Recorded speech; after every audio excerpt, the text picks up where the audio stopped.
Good afternoon and welcome to MarineMax Island Marine in Ocean View, New Jersey. Today we're going to take a look at our Sun Tracker pontoon boat.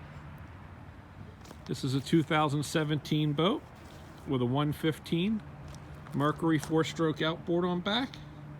Motor only has 87 hours. Blue boat, bimini, brown interior. Motor looks very nice.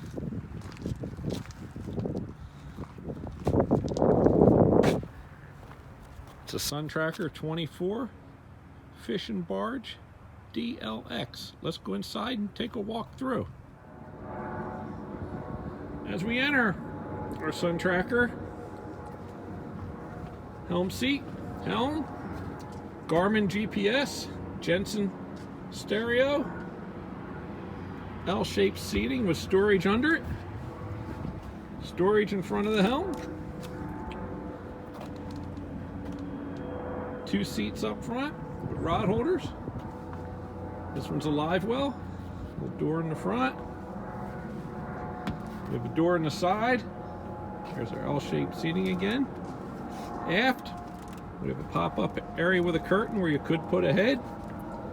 There's 2 seats in the back for fishing with another live well, rod holders. Our boarding door with ladder. Some rod holders on the side. Once again, thank you for looking.